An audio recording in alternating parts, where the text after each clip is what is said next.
Kaya mga kaibigan ng Barca, ngayon ay malugod ko kayong tinatanggap sa bagong video na ito.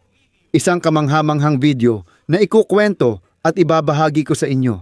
Ang posibleng lineup ng Barca para sa laban bukas ng Martes kontra Albacete. Laban ito sa quarterfinals ng Copa del Rey. At dito, tayo.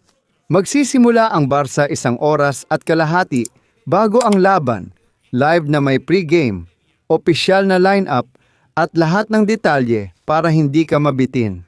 Ngayong Lunes, sinisimulan natin ang Linggo at Pebrero. Sinusubukan alamin ang plano ni Hansi Flick para mapasok ang Barca sa semifinals. Kaya, mga ginang at ginoo, balikan natin, gaya ng sinabi ko, ang posibleng starting 11 ng Barca, laban sa Albacete. Kasama ang mga tao mula sa fantasy na sa ngayon ay inaayos tayo.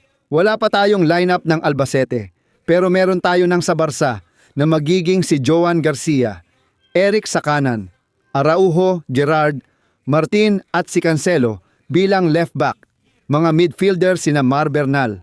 Pansinin ninyo, hindi raw maglalaro sina Casado at Frankie de Jong ayon sa mga kaibigan sa fantasy na hindi ko sinasang-ayunan. Ngayon, tinitingnan natin ang gitna ng field kung saan sina Bernal at Casado ay naroon at inilagay si Ronnie Bargi bilang attacking midfielder. Hindi ako sang-ayon, susuriin natin ito ngayon. Sa kanan ang Bata, sa kaliwa si Marcus Rashford at sa opensa si Robert Lewandowski. Iniisip ko na hindi ito ang magiging lineup, pero sige, may una tayong ideya, unang larawan ng kung ano ang maaaring mangyari. Ang Barca ay darating bukas sa estadyo ng Albacete. Matapos manalo sa huling 4 na laban, 1-3 nitong nakaraang weekend laban sa Elche, 4-1 laban sa Copenhagen, 3-0 laban sa Oviedo, at 2-4 laban sa Eslave de Praga. Parang matagal na ang talo nila sa Real Sociedad, pero okay lang, tapos na yon. Nalampasan ng Barca ang malas na laban na iyon. At ngayon, nasa magandang takbo ng laro at resulta ang Barca. Ang Barca, nangunguna sa Liga Espanyola at top 8 sa Champions. Handa na ba silang harapin bukas ang Albacete, gaya ng sabi ko? Kumusta ang pagdating ng team mula Segunda División? Narito ang Albacete, ang koponang nagtanggal sa Real Madrid, kasalukuyang ika-12 sa talaan ng Liga Hypermotion. Ibig sabihin, nasa Segunda División. Dumating sila sa gitna ng talaan mula sa relegasyon ng talunin nila ang Madrid, ngayon ay koponang di mapigilan. Narito ang datos ng Albacete na makikita agad sa screen. Isang Albacete na nasa magandang takbo ngayon. Tingnan ninyo ang mga laro ng koponan ni Alberto Gonzalez sa Albacete. Simula nang talunin nila ang Real Madrid noong Enero 14, tingnan ninyo. Natalo nila ang Madrid sa petsang iyon. Mahirap talunin ang Madrid kasi natalo nila ito 3-2 sa round of 16. Ano na ang nangyari mula noon? Kaya, tingnan mo, tinalo nila ang Cadiz ng 1-0, 0-1 sa Jose Soria laban sa Valladolid at tinalo rin nila ang Zaragoza ng 2-0.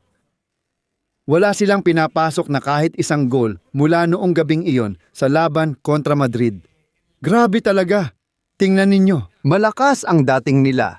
3 sunod na panalo sa liga, dagdag ang sa Copa at isang tabla kontra Real. Ibig sabihin, nasa magandang kondisyon sila ngayon. Tinalo ng Albacete ang Celta de Vigo at Real Madrid. Mag-ingat tayo dahil may magandang momentum ang koponang ito. Ngayon, gagawin na natin ang paborito nating gawin. Bubuo ng line-up para sa laban dito sa screen na ito. Ako ay positibo at mapagkumbaba dahil di ako nag-e-expect ng malaking panalo. Tingnan natin, kasi mas malakas talaga ang Barca, pero dapat pa ring igalang ang kalaban.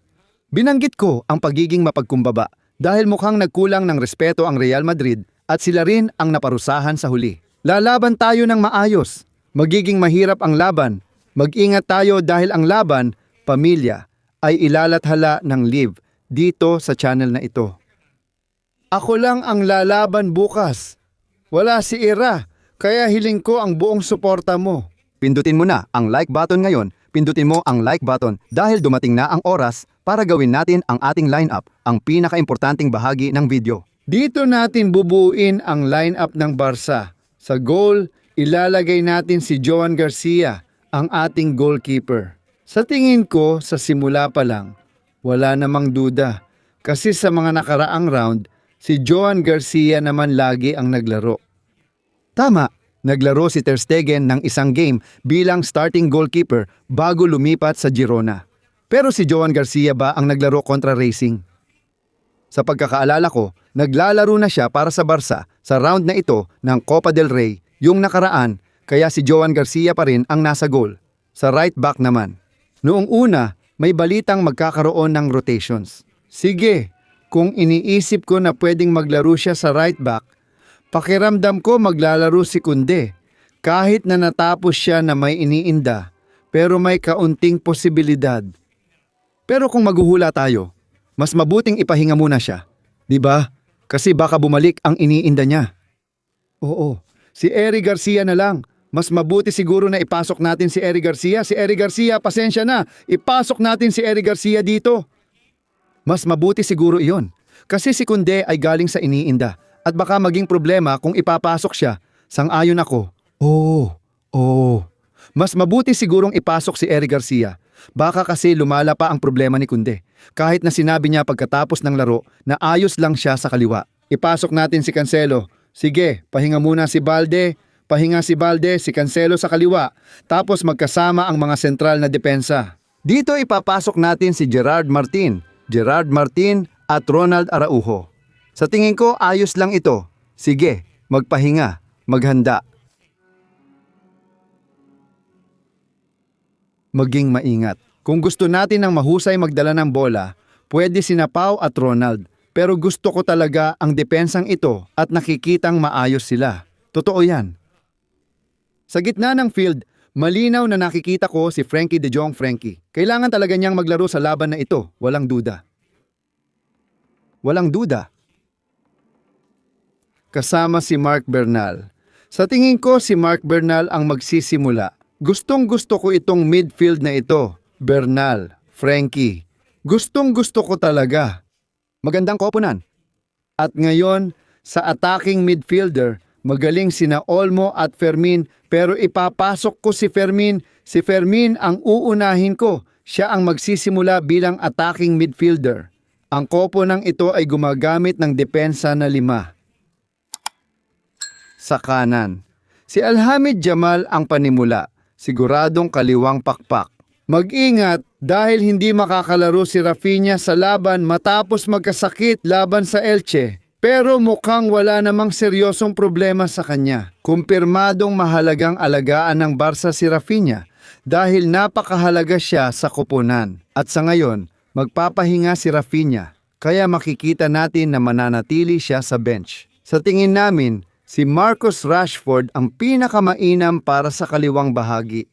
Si Marcus Rashford ang ilalagay natin bilang sentrong striker, malinaw ang pagpipilian. Ilalagay si Robert Lewandowski bilang striker para mabuo ang 11 ng Barca. Panimula kay Joan Garcia, Eric Araujo, Gerard Martin o Kubarski.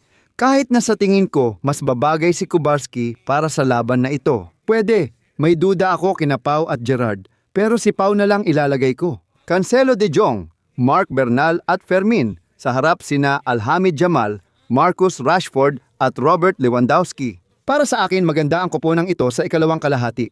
Mga barahan ni na Gerard Martin, Pau Condevalde, Dani Olmo, Ronnie Bargui, pati Ferran Torres at Casado. Para sa ikalawang bahagi. Sa tingin ko, may magagandang pagbabago na pwedeng gawin. At mahalaga pa rin ang pagkawala ni Pedri. Pero hindi dapat ito maging problema para talunin ang Albacete. Kalabang tinalo, inuulit ko, ang Real Madrid at ang Celta de Vigo. Ano sa tingin mo? Anong koponan ang ilalabas ng Barca ngayon para bukas? Itong lineup na ito kasama ang huling balita tungkol kay Rafinha. Sa tingin mo ba maganda ang koponan o hindi? I-comment, i-like at mag-subscribe ka. Kita-kits bukas sa laban ng Albacete Barca Copa del Rey live sa paborito mong Barca channel. Hanggang sa muli!